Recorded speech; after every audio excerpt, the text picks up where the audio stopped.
pessoal, nós estamos aqui com a equipe de professores do Colégio Nacional, né, para fazermos um comentário a respeito da prova, né, do Enem 2010. E aqui está a equipe de Ciências Humanas, né, dentro da área de Ciências Humanas, envolvendo a História, né, com a professora Leandra, a professora Leandra na Sociologia, o Roberto na Filosofia, né, o professor Cires aqui comentando, vai fazer um comentário a respeito da prova de História, e o professor Camacho, né, representando a Geografia. Nesse nosso primeiro momento, vamos fazer uma observação geral a respeito da prova, né, do Enem na área de Ciências Humanas, né? Com relação às questões, olha só, podemos dividir da seguinte maneira, questões consideradas fáceis, fáceis, 25 questões, ou seja, chegamos numa lógica então que a prova, ela não foi nada diferente do que nós estávamos pensando. 25 questões fáceis, 15 questões médias e o menor número de questões consideradas difícil, né? No caso, apenas 5 questões. Ou seja, não foi aquilo que seria considerado uma prova difícil, né? Fora isso, a abordagem. Uma prova, podemos pensar, no caso das ciências humanas, conteudista, e isso fica claro quando pensamos aqui nessa primeira observação. Olha só, né? A abordagem, 21 questões que foram baseadas no conteúdo cobrado em sala de aula, aquilo que seria do programa. De interpretação, 9 questões, e questões interdisciplinar, conteúdo e interpretação, em torno de 15 questões. Conteúdo e interpretação, 15 questões. Agora, olha só essa divisão aqui, o que aconteceu, né? Na interdisciplinaridade, que seria aquilo que nós pensávamos que poderia ser o principal objetivo dessa prova, mas que não foi bem essa realidade. 14 questões consideradas interdisciplinar, mas ela tinha uma característica muito interessante. Tinha questões que vinculavam a história e a sociologia, ou a filosofia e a sociologia, né?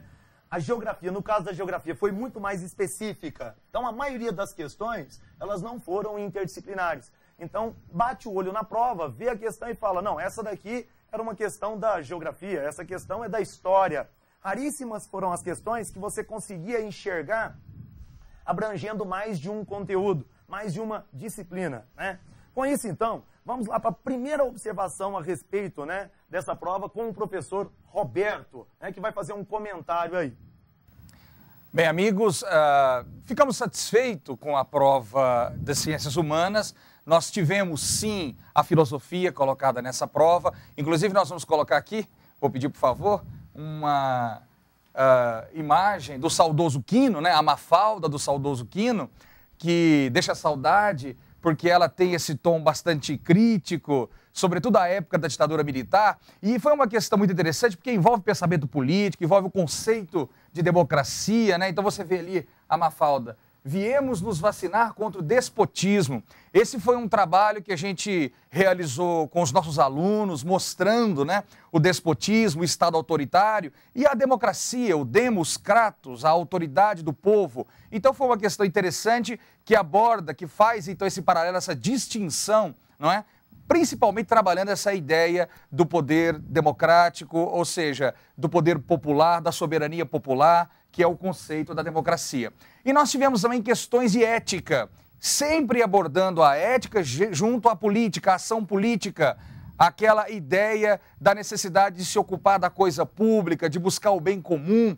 Então nós ficamos satisfeitos e, de um modo geral, Paulo, amigos, achamos que a prova pôde contemplar, sim, também o pensamento filosófico, e é isso aí.